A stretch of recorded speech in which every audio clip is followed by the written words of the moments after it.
Good morning বন্ধুরা, কেমন আছেন আপনারা সবাই? আশা করি সবাই ভালো আছেন, সুস্থ আছেন, সাবধানে আছেন। আমিও ভালোই আছি। আজকে শনিবার, সকাল এখন 8টা বাজতে যায়। 8টা বাজেনি, পৌনে 8টা বাজে। তো এখানে দুধের প্যাকেট নিয়ে এসেছি। আমি না গতকাল মায়ের বাড়িতে ছিলাম, তো একটু আগে ঘরে এসেছি। তিশানকে আর নিয়ে আসিনি এত সকালবেলা। তার উপরে গতকাল থেকে আমাদের এখানে প্রচণ্ড বৃষ্টি হচ্ছে, আর সকালবেলা খুবই বৃষ্টি হচ্ছিল। আর আমি তো ছাতা নিয়ে যাইনি, আর মায়ের বাড়িতে ওদের তো কাজ আছে বলুন না, ওদের ছাতা নিয়ে চলে আসলে ওদের অসুবিধা হয়ে যাবে। তো রান্না বান্না আজকে আর হয়নি, অনেকটা দেরি হয়ে গেছে। এখন রান্না বসালে কখন রান্না শেষ হবে। আর দেখুন দুধ পড়ে গেল, দেখছেন? একটুখানি খালি চোখের আড়াল হয়েছি, ব্যাস ফট করে অতটা দুধ পড়ে গেল। তো চলুন, এখানে মা যে চা পাতা এনেছিল সেটা এখনো পর্যন্ত কৌটোর মধ্যে ঢালা হয়। গতকাল থেকে আমাদের এখানে বৃষ্টি হচ্ছে, সারা রাত বৃষ্টি হয়েছে, এমনকি পুরো ভোর 5টা থেকে শুরু হয়েছে প্রায়। হ্যাঁ যাচ্ছি, দাঁড়ো। তিশান গতকাল মামার বাড়ি গেছে, আজকে বিকেলে আসবে। আর আমি আজকে যাব তিশানের ভর্তির জন্য। গতকালকেই ভর্তির ডেট ছিল, কিন্তু আমি যাইনি। কি কারণে যাইনি, কেন যাইনি বলছি। আর দেখি আজকে একটু খিচুড়ি করতে পারি। তবে আজ আমার অনেক কাজ আছে, তাড়াতাড়ি ঘরের সমস্ত কাজ সেরে ভিডিও রেডি করে একেবারে বেরোবো। স্কুলে ভর্তি করিয়ে তারপরে যাব হচ্ছে ওই ওই ক্লিনিকে, যেখানে সেই রক্তের রিপোর্ট করিয়েছিলাম বললাম না, ওখানে সমস্ত ডাক্তার বসে, 200 টাকা করে ফিস নেয়। ওখানে যাব, আপনাদের বলছিলাম না যে গাইনের ডাক্তার দেখাবো। আজকে শনিবার, একটু পরে ফোন করব। আজকে লেডিস ডাক্তারটা বসবে, অন্যদিন না জেন্টস ডাক্তার বসে, আজকে লেডিস বসবে। আজ অনেক কাজ আছে। তন্ময় বেরিয়ে গেলে ভিডিওটা রেডি করে তারপরে ঘরের সমস্ত কাজ সেরে নেব, কারণ আবার টাইমে ডাক্তারখানা যেতেও হবে। দুধটা ঢাকা দিয়ে রেখে দিলাম। মায়ের বাড়ি গতকাল গেছিলাম, আজকে সকালবেলা এসছি, প্রায় 7:30 পৌনে 8টা বেজে গেছে। সেই জন্য তন্ময়ের জন্য আর রান্না করতে পারিনি। ও কি করবে দেখি, জিজ্ঞাসা করি। যদি বলে খেতে আসবো তাহলে রান্না করব, আর যদি বলে না বাইরে খাবো তাহলে খাবে। এই যে মা গতকাল পরোটা করেছিল, মা বলে নিয়ে যা।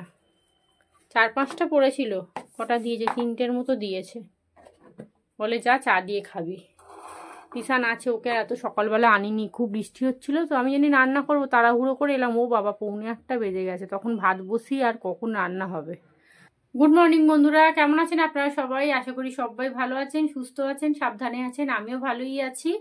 আজকে হলো শনিবার, সকাল এখন 10টা বাজতে যায়। 10টা কি 10টা 15-20 হতে যায়, মানে 10:30 বাজতে যায় আর কি। তো ভালো আছি তো বলছি, আমাদের উপর দিয়ে ঝড় যাচ্ছে একদম এই ঘরটা নিয়ে। তো তন্ময় কাজে বেরিয়ে গেছে, আর ওর জন্য না রান্না করতে হবে না। ওদের মালিকের এখন বিয়ে বাড়ি চলছে। তো গতকাল রাত্রিরেও ফোন করেছিল তন্ময় আসবে, মানে আস্তে আস্তে হয়তো একটু রাত্রি হতে পারে। তো বিয়ে বাড়ি হলে ওকে ওখানেই খেতে বলে, অসুবিধা হয় না। তো যাই হোক, আমি বললাম তোমার জন্য কি ভাত রাখবো? বললো না রাখতে হবে না। তাহলে আমার জন্য একা। তিশান, আমি তো গতকালকে বাড়ি গিয়েছিলাম, গতকালকে সকালবেলা 5টায় আসার কথা ছিল। সারা সকাল বসে বসে বসে বসে আসলো না, আবার ফোন করলো সন্ধ্যে 7টা। তো গতকাল আমার এত মন মেজাজ খারাপ, মানে কি বলবো, ভাল লাগছে না। কি হবে কি হবে এইটা একটা মাথার মধ্যে সব সময় ঘুরছে। তারপরে এই বাড়িতে আমারই হয়ে গেল 15 বছর। তো একটা মন খারাপ হয় না, বলুন না? তো আর নিজের হাতে সমস্ত কিছু গুছিয়েছি, নিজের হাতে ঘরটা সাজিয়েছি, সেখানে এরকম করে হুট করে চলে যেতে বললি যাওয়া যায়?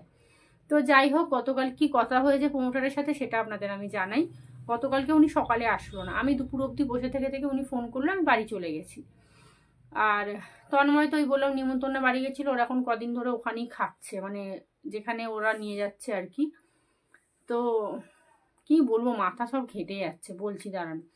সন্ধেবেলা আমাকে দুপুরে ফোন করে বললো 7টার সময় আসবেন। আমি মায়ের বাড়ি চলে গেছিলাম।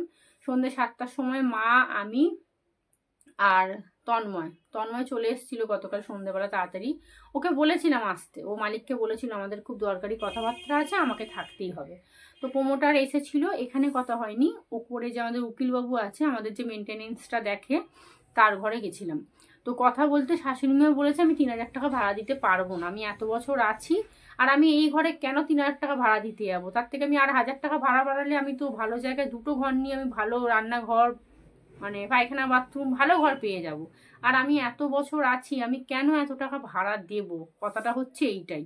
40 বছর 45 বছর আছি, আর আমরা এতদিন জানতাম উনি ঘরটা পুরো আমাদেরকে লেখালেখি করে কিছু টাকাও দেওয়া হয়েছিল, লেখালেখি হয়ে গেছে। এখন হঠাৎ করে 15 বছর পরে এসে বলছে যে না ওই টাকায় হবে না, আরও টাকা দিতে হবে। আর এখন ভাড়া চাইছে, টাকা চায় না, বলছে ভাড়া দিতে হবে। তো ওই জন্য এবার শাশুড়ি মা বলছে কি করবেন আপনি পরিষ্কার আজকেই বলুন। তো লাস্টে আমি তন্ময় আর মা, আমরা তিনজনে, আমার বাবাও ছিল, সবাই আমরা আলোচনা করেছি গতকাল সকালে যে ঠিক আছে উনি যদি একান্ত না মানে, আমরা ভাড়া তো কোনো অবস্থাতেই দেবো না, একান্ত যদি না মানে তাহলে আমরা বলবো যে ঠিক আছে আমাদেরকে এত লাখ টাকা দিয়ে দাও, আমরা ঘর ছেড়ে দিচ্ছি, পরিষ্কার কথা। তো সেটাই লাস্ট অবধি সেটাই হয়েছে। তো উনি বলছে যে না ভাড়া তো দিতেই হবে। আবার যেই মা বলছে ঠিক আছে তাহলে 2000 টাকা ভাড়া দিচ্ছি, সে আবার বলছে আমি কি প্রত্যেক মাসে তোমার 2000 টাকা ভাড়া নিতে আসবো, এরকম করে বলছে। তো তখন প্রমোটার বলছে দেখুন আপনাকে তাড়াবার কথা নয়, কিন্তু বলছে আমার তো ভাড়া দেওয়ারও কথা নয়, বাড়িওয়ালাকে আমি ভাড়া নিয়ে গেছিলাম 5000 টাকা, সে বলেছিল আমি আর ভাড়া নেবো না, যেহেতু প্রায় 40 বছরের উপরে হয়ে গেছে। তো সেখানে আমি কেন ভাড়া দিতে যাবো? আমি থানাতেও গিয়েছিলাম, তারাও বলেছে আপনি ভাড়া দেবেন না। তো সমস্ত কিছু শোনার পরে প্রমোটার এমনি কোনো ঝামেলা অশান্তি কিছু করে না। তো তন্ময় লাস্টে বলে একটা কাজ করা হোক, আমাদেরকে এত লাখ টাকা দিতে হবে তবে আমরা ঘর ছাড়বো। তো এইটাই বলা হয়েছে। তখন উনি রাজি হয়েছে কি হয়নি এখনো ঠিক জানি না। উনি বললো ঠিক আছে এত লাখ টাকা, আমি টাকার অঙ্কটা আপনাদের আমি বলতে পারছি না, তো ভালোই একটা অঙ্কের টাকা আমরা চেয়েছি। তো যেটা আমাদের দিলে আমাদের মোটামুটি ব্যাংকে থেকে যা সুদ আসবে সেই সুদে আমাদের ভাড়া হয়ে যাবে। এবার সেটা আপনারা একটু হিসাব করে বুঝে নেবেন। তো আমাদের দুটো ঘর, পায়খানা বাথরুম, রান্নাঘর, মোটামুটি 4-5 হাজার টাকা তো ভাড়া হবেই, ঠিক আছে। তো ওনাকে সেটাই বলা হয়েছে ঠিক আছে আপনি এত লাখ টাকা দিন, ওখান থেকে যে সুদটা আমাদের আসবে আমরা কিছু দিয়ে আমরা ঘর ভাড়া দিয়ে থাকবো আর কি। তো তাতে লাস্টে উনি রাজি হয়েছেন। উনিও বলছে আমি কোনো ঝামেলা অশান্তি করতে চাই না, কেস কামারি করতে চাই না। তো আমি মনে মনে ভাবছি তুমি কেস করলে করো, তাই না, থানার লোকও বলবো। উনি 45 বছর আছে আর আপনি 15 বছর কোথায় উদাও হয়ে গেছিলেন, হট করে এসে বলছে আমাকে 3000 টাকা ভাড়া দিতে হবে, এটা তো হয় না। তো যাই হোক লাস্টে আমরাও কোনো অশান্তি করিনি, আমরাও চেয়েছিলাম একটা শান্তভাবে একটা বিচার হোক আর কি। তো ওনাকে এইটাই বলা হয়েছে। উনি বৃষ্টি পড়ছে জোরে দেখছেন, উনি বলেছে যে ঠিক আছে কি হবে না হবে উনি ফোন করবে আমাদেরকে। ফোন করলে উনি যখন ফোন করবে তখন আমাদের বলে দেবে যে তাহলে আপনারা ঘর দেখুন, টাকা হাতে আগে পাবো তারপর ঘর ছাড়বো। এটাও আমরা ওনাকে বলে দিয়েছি। ঘন্টাখানেক বসে ভিডিও এডিট পুরো কমপ্লিট করেছি, প্রায় 2-3 দিন পরে আবার মনে হয় ব্লগ যাবে। তো মাঝখানে অনেকগুলো গ্যাপ হয়ে যাচ্ছে, কি করব বলুন তো, ভিডিও করে রাখলেও এডিট করতে ভালো লাগছে না, কি হবে না হবে খালি ওটাই ভাবছি। আর এখানে দেখুন কত জামা কাপড় দেখছেন, এগুলো সব ধোয়া জামা কাপড়, কিন্তু ভাঁজ করা হয়নি। আর এই যে শীতকালের বিছানা গোছাতে গেলে এখানেই আধা ঘন্টা লেগে যায়। আর গাইনের ডাক্তারের নাম লেখাবো বলে ফোন করেছিলাম, নাম তো ফোনে লেখানো যায় না, ওখানে গিয়ে কাট করাতে হবে। তো ওখানে বললো 3টের দিক করে চলে আসুন, 10 জন উনি দেখবে।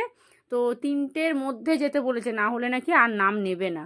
তো সেই কারণে আমি ভাবলাম ভালোই হয়েছে, কারণ অনেকটা দূরে তো, ওই ডবল করে যেতে একদম ভালো লাগে না। সকালে কখন যাব, এইসব করে তারপরে আবার স্কুলের দিকে যাব ভর্তির জন্য। তবে আজকে লাইন পড়বে না, কারণ আজকে তো 6দের ভর্তি নয়, আজকে 8দের ভর্তি আছে। ছোট বৌদি বলছিল বোন ঘরটা একটু পরিষ্কার করে গুছিয়ে নিয়েছি, বিছানা চাদরটা আজকে আর পাল্টালাম না, সোমবারে একেবারে পাল্টাবো। আর কিছু জামা কাপড় ভিজিয়েছি, যেমন ওই নাইটি, বিছানা চাদর না, গামছা, টুকটাক আর কি, বিছানার অনেকগুলো গেঞ্জি প্যান্ট জমা ছিল সেইগুলো। আর এই বিছানার চাদরটা না একটু উল্টিয়ে দিলাম, ওপরের দিকটা নিচে দিলাম, নিচের দিকটা ওপরে দিয়েছি। এটা যখন নোংরা হয়ে যাবে তারপরে তুলে দেবো, আর 2-4 দিন থাকুক। এই বিছানায় না ছোট চাদর না হলে হয় না, সেই জন্য ডবল করে পেতেছি। দেখুন ইঁদুর মারার ওষুধ দেওয়া হয়েছিল, এই দেখুন মা দিয়েছে, মুড়ির মধ্যে বেশি করে তেল দিয়ে ওষুধ দিয়েছিল, প্রায় 2 দিন মতো ছিল, আজকে ফেলে দেবো। এর তলায় একটা আছে, খাটের তলায় একটা আছে, এখানে একটা দেয়া হয়েছে। এখন মরেছে কোথায় কি সেটা গন্ধ ছাড়লেই বোঝা যাবে। ভেবেছিলাম খাটের তলাটা পরিষ্কার করব, এখন ঘর কি হবে না হবে কিচ্ছু জানি না, সেই জন্য এখন আর খাটের তলা হাত দেব না, ফেলে দি। 2 দিন হয়ে গেছে তো, এত ইঁদুর ঘোরাঘুরি করছে না যে কি বলবো। আজকে আমার ব্রেকফাস্ট দুধ মুড়ি, আর কোনো অপশান পেলাম না, কারণ পাউরুটি বা আটার লেচি কিছুই ফ্রিজে নেই। এটা খেয়ে এখন স্কুলের দিকে রওনা দেব। অনেক জেরক্স করতে হবে, সামনের দোকানটা দাঁড়িয়ে জেরক্স করে সব গুছিয়ে তারপরে নিয়ে যাব। ঘর ঝাঁট দেওয়া মোছা সব হয়ে গেছে, পাখাটা চালিয়ে দিলাম, শুকিয়ে যাক। দেখছেন বৃষ্টি পড়ছে না, ঘর পুরো প্যাচ প্যাচ করছে একদম। স্কুল থেকে আসার সময় একটা পাউরুটি, দুটো বাটার, আর দেখুন জিরো লাইটটা না কেটে গেছিলো। একটা ঘরে ছোট লাইট না হলে না হয় না একদম। আর আমি না একদম অন্ধকার ঘরে শুতে পারি না, রাত্রিরে বন্ধ থাকে, মায়ের ঘরে একটা ছোট লাইট জ্বলে, ওই যা আলো আসে আমাদের ওতে হয়ে যায়। কিন্তু ওই যখন ফোন টোন দেখি একদম এই এত বড় লাইটটা জ্বালালে খুব অসুবিধা হয়ে যায়। তাই জন্য ওই লাইটটা কেটে গেছে, লাইটটা লাগাবো দুপুরবেলা। এখন পা নোংরা তো বিছানায় উঠবো না। আসার সময় একটু আলু, আর এখানে একটা ফুলকপি, আর এখানে গাজর, বিনস, ক্যাপসিকাম, আর একটা বেগুন নিয়ে এসেছি। একটু ঝাল সুজি খাবো, অনেক দিন ধরে না ঝাল সুজি খেতে ইচ্ছা করছে, তবে কবে করব সেটা জানি না। এনে রাখা থাক। ফুলকপিটা না বেশ ভালো পেয়েছি, দেখুন, এ দেখুন একদম ফ্রেশ। বাবা এতে ঢুকবে না।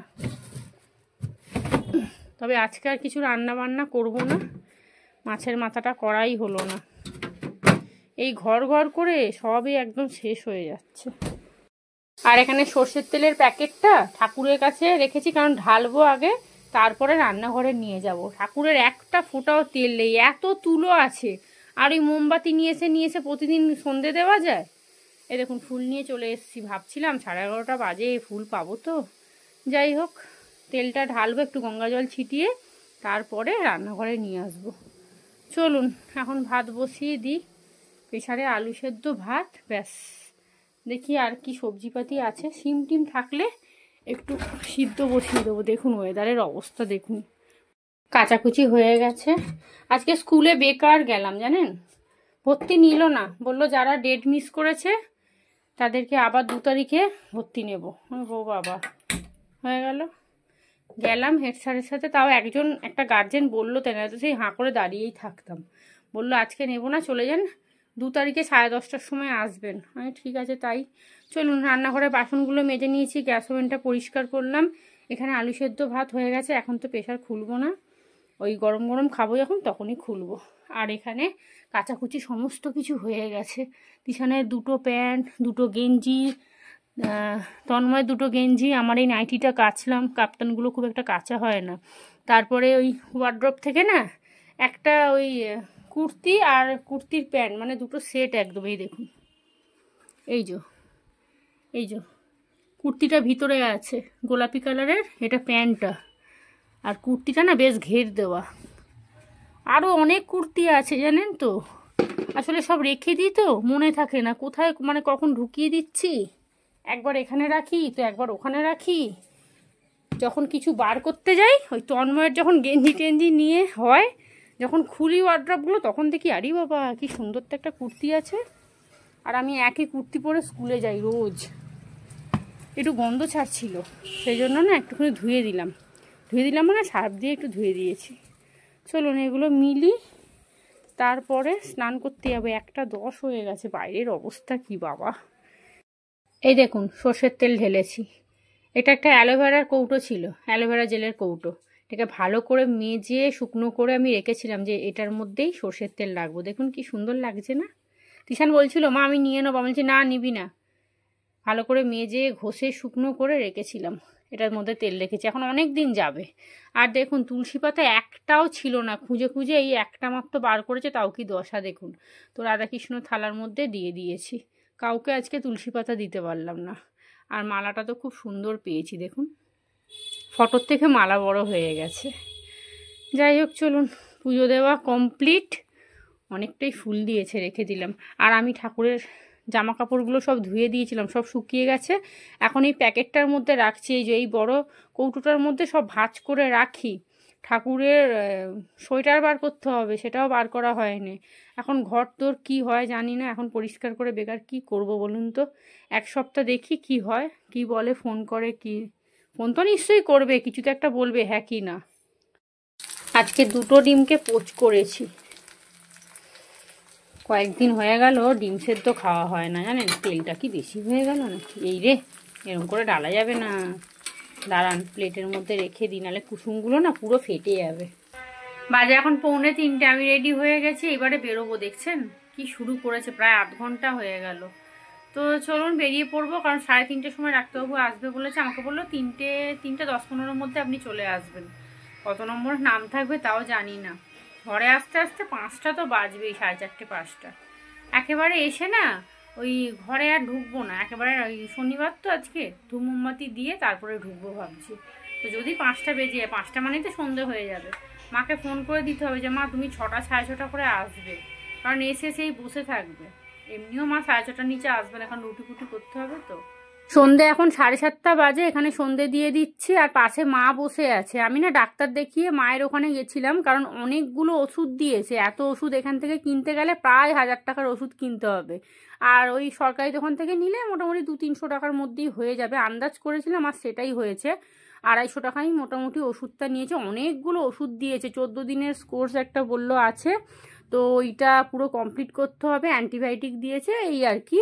আর এত ভালো ডাক্তারের ব্যবহার কি বলবো। আমি ওখানে যে ডাক্তার দেখাতে যাই না, ওখানে সব বড় বড় ডাক্তার বসে, আর একদম কথা বলে না। কথা বলতে মানে বললেই একদম রেগে যায়, চুপ করুন চুপ করুন, আপনি কি ডাক্তার, এরকম করে বলে। মানে ওই 1-2টো কথা খালি শুনে নেবে, ব্যাস, তারপরে আর কথা বলতে দেবে। কিন্তু ইনি একদমই আলাদা, এত সুন্দর কথা বললো যে কি বলবো। যাই হোক, 14 দিনের ওষুধ দিয়েছে, তারপরে রিপোর্ট দেখাতে বলেছে, মানে রিপোর্টটা দিতে বলেছে আর কি, কি হয় না হয়। তো এখানে আসার সময় না আমি একটু চপ নিয়ে এসেছিলাম, চপ আর পেঁয়াজি আর বেগুনি নিয়ে এসেছি। তিশান পেঁয়াজি খাবে বললো, খেয়ে নিয়েছে। আর তন্ময় এসে গেছে, আমি বাড়ি ঢোকার আগে তন্ময় ফোন করছে যে তুমি কোথায় আছো।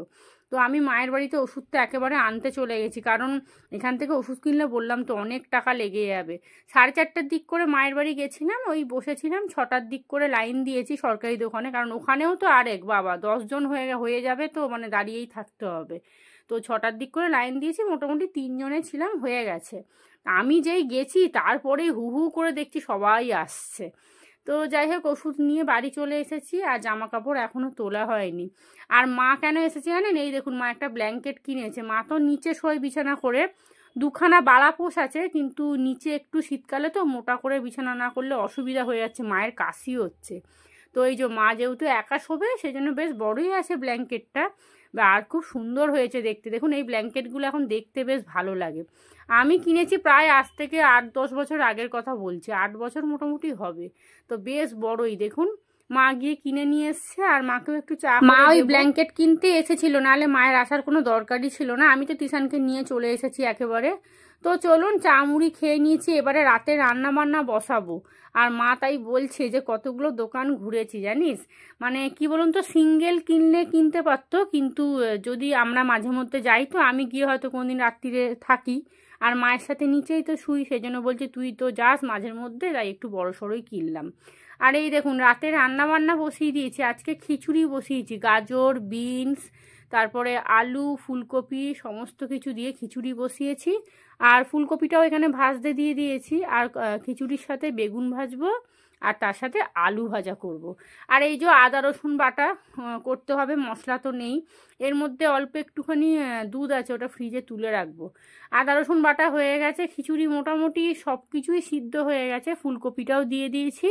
এইবারে খিচুড়ির মশলাটা করে নিচ্ছি, ওই আদা রসুন বাটা আর গোটা জিরে, তেজপাতা, শুকনো লঙ্কা, এই আর কি। আর নামাবার আগে অল্প করে মিষ্টি দেবো, আর দেবো হচ্ছে ধনেপাতা। তো মশলাটা মোটামুটি রেডি হয়ে গেছে, এইবারে দিয়ে দিলাম। আর এই শীতকালে দেখবেন এই রাত্রিবেলা খিচুড়িটা খেতে কিন্তু ভীষণ ভালো লাগে, গরম গরম থাকে তো খুব ভালো লাগে একদম। আর রাতে তো প্রচণ্ড ঠান্ডা পড়ে, ঠান্ডার মধ্যে গরম গরম খিচুড়ি হেভি হেভি। তবে এই খিচুড়ি করতে করতে আমি ভাবছি, তাই দূর তেরি একটু রুটি তরকারি করে নিলেই ভালো হতো, কারণ সেই 8টা থেকে শুরু করেছি, এখন বাজে জানেন প্রায় 9:30টার ওপরে, 1.5 ঘন্টা হয়ে গেল। আর এই যে খিচুড়ি এখানে একদম রেডি হয়ে গেছে, দারুণ খেতে হয়েছে। আর যেহেতু ঘরে ঘি ছিল, তো অল্প করে একটু ঘি দিয়েছি। তন্ময় ওই ছোটো ঘিয়ের শিশিটা 3বারই শেষ করে দিয়েছে, আর তলানি একটুখানি পড়েছিল, ওটাই আমি খিচুড়িতে। আলু ভাজা কমপ্লিট হয়ে গেছে, আর আলুটা না অন্য কড়াই ভেজেছি, যেটাতে ফুলকপি ভাজলাম ওটার মধ্যেই ভেজেছি। আর এখানে আমি ওই বেগুন ভাজা করছি ছোটো কড়াটার মধ্যে। বেগুন ভাজা দেখবেন একটু তেল লাগে, তো তেলটা রেখে দেবো, কালকে যখন রান্না করব অন্য কিছু করে নেবো। আর এখানে এই যে একটা বড় বেগুন এনেছিলাম না আজকে সকালবেলা, ওই ফুলকপির সাথে, তারপর ওই আদা রসুন বলছি, ওই গাজর বিনস যে আনলাম, বেগুনটা জানেন অর্ধেক পুরো পোকা একদম। ওই অত বড় বেগুনটা 15 টাকা দাম নিল, ভাবুন তো। তো অর্ধেকটা ফেলেই দিতে হয়েছে। আর এই যে এক গামলা জামা কাপড় সমস্ত কিছু পড়ে আছে। আর আমি না রাত্রিরে জুতোগুলো ঢুকিয়ে রাখি, আগে জুতো ঢোকাতাম না, কিন্তু পাশের বাড়ির কাকিমা বলছে সুপ্রিয়া জানো ভোরবেলা কত কাগজ কুড়ুনি ঢোকে তোমাদের গলির মধ্যে, তো সেই জন্য বলছে তোমরা জুতোগুলো তুলে রাখবে। তারপর থেকে জুতো মোটামুটি তুলেই রাখা হয়। আবার জুতো যদি নিয়ে চলে যায় মহা সমস্যা, এখন জুতো কিনতে গেলে প্রায় 150-200 টাকা নিয়ে নেবে। তো চলুন, এখানে রান্নাবান্না সবই হয়ে গেছে, গ্যাস ওভেন পরিষ্কার করে নিয়েছি, বাসন কোসন মেজে নিয়েছি, আর এই যে গরম গরম বেগুন ভাজাও হয়ে গেছে। এখন খাবো না, এখন ওই 10টা মতো বাজতে যায়, 9:45, 10:30টার দিক করে খাবো। তবে আমাকে একটু তাড়াতাড়ি খেতে হবে, কারণ ওষুধ আছে না। তো চলুন ভিডিওটা এখানেই শেষ করব। আপনারা সবাই ভালো থাকবেন, সুস্থ থাকবেন, সাবধানে থাকবেন। আমার চ্যানেলটা প্লিজ সাবস্ক্রাইব করে দেবেন, ভালো লাগলে লাইক করবেন। আজকের মতো সবাইকে টাটা।